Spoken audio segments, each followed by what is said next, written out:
Company আজকে বেতন দেয় দেড় কিন্তু বেতন তো দিল না।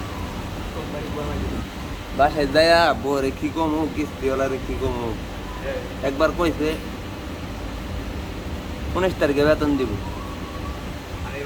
পরে আবার কইলাম স্যার কবে বেতন দিবেন, বেতন দিব 25 তারিখে। দেখ 25 তারিখে দিব, আমি মাইনে নিলাম।